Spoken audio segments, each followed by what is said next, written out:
Funny how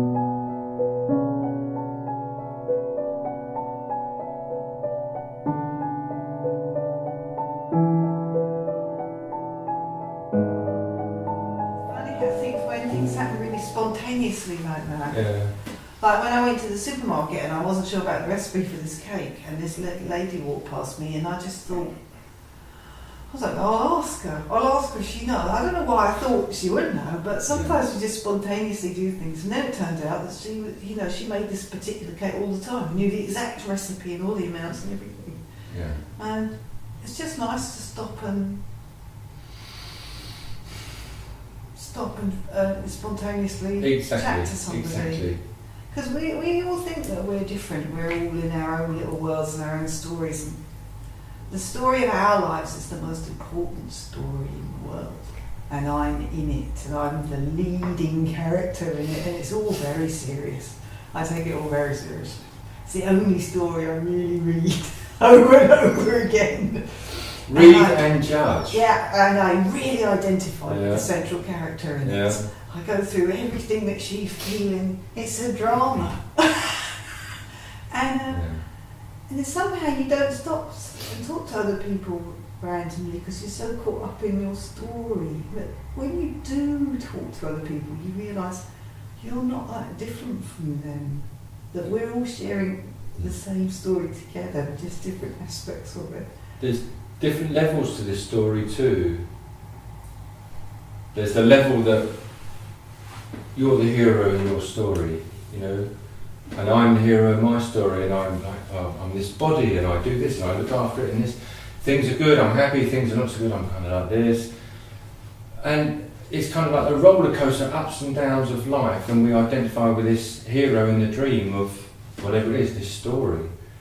And sometimes it is like a fairy tale, isn't it? It's like make-believe, some of the things that happen, you think, wow, that's mad, or, wow, you know, how did that happen? How did I meet that person, and, you know, wasn't that a beautiful thing? And if we can distance ourselves from it and kind of just step out and watch this figure in a dream doing all these things, and all these other figures like in a constellation around it, and, you know, we kind of have a different awareness about it, and maybe we're not so uptight about things that happen because we're kind of detached a bit, watching this figure in the dream doing this dance, and maybe we can laugh a bit about it too, you know. It's true. It's tricky to arrive when you get really worked up in what's going on, like something's gone wrong, or there's no time, we're really busy, or you can get really caught up in all of it and really be investing everything in it, and it can be sometimes tricky to feel that detachment. Time is something that the ego uses to prod you, so you feel like you haven't got enough time, you're out of time with things. And so you feel vulnerable, you know, you feel vulnerable, and then you're not going to feel good. And this takes us out of this sense that we're actually immortal beings, you know, we're light. We have everything we need, but when we think we need something, we're caught in time in some way, and we put pressure on ourselves. We're waiting for something to happen, or we have expectations of how something should be. We're not here, you know.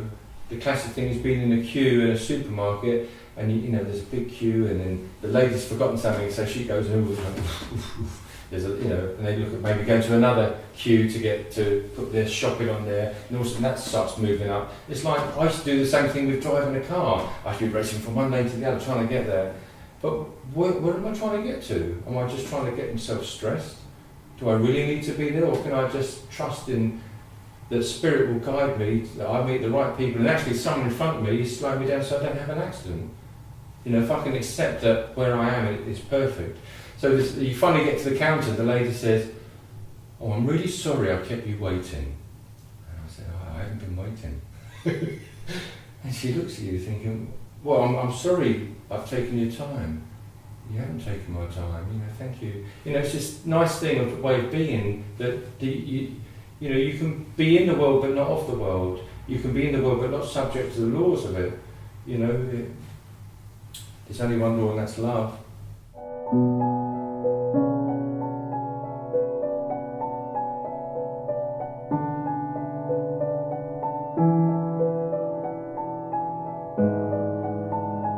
you.